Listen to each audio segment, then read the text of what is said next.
Всем привет! Это канал швейцарского онлайн-института Swiss International Institute Lausanne. Меня зовут Марина. Самое время поговорить о новостях EdTech, фриланса и образования. Какие EdTech-стартапы помогают украинским детям, как сильно упали продажи онлайн-курсов и какие дипломы теперь будут получать выпускники. Начнем с новостей EdTech. Эстонский маркетплейс образовательных услуг Edumus создал онлайн-школу «Школа Надии» или «Школа Надежды». Проект позволяет украинским детям продолжать обучение на украинском языке в онлайн-формате. Помимо прочего, сайт дает работу украинским учителям. Впрочем, Edumus не единственный стартап, работающий в этом направлении. Компания Membuy предлагает бесплатные уроки по 5 предметов для детей 1 и 2 классов на украинском языке. В стартапе также участвуют украинские учителя, а планы уроков взяты из системы образования Украины. Продажи онлайн-курсов в России резко упали. Меньше чем через месяц после подсчета итогов 2021 года продажи онлайн-курсов упали в среднем на 30%.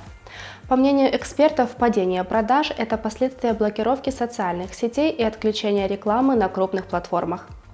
Вместо курсов крупных школ россияне предпочитают услуги небольших проектов. Когда-то ученики выбирали онлайн-школу из-за надежности сделки и качества образовательных услуг. Сейчас же в приоритете стала низкая цена услуг.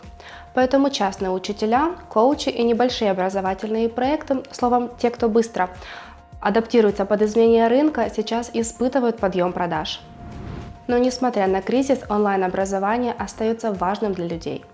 Российские фрилансеры столкнулись со снижением дохода в марте. Компания TenChat провела опрос среди более чем 11 тысяч самозанятых россиян. Почти половина опрошенных заявила о сокращении дохода до 50%, треть пожаловалась на потери в 80%, и порядка 25% потеряли более 80% своего дохода. Больше всего пострадали фотографы, видеографы и SMM-менеджеры. Изменения на рынке почти не коснулись психологов, аналитиков и дизайнеров.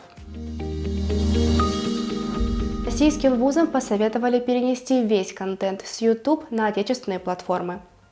Несмотря на поднявшуюся вокруг новости панику о закрытии платформы, представители Минобрнауки РФ пояснили, что письмо носит рекомендательный характер.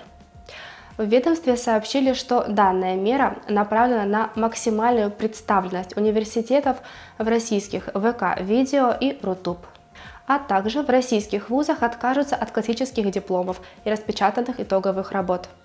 В ближайшее время будут введены электронные дипломы о высшем образовании. Многие институты уже принимают работы в электронном виде.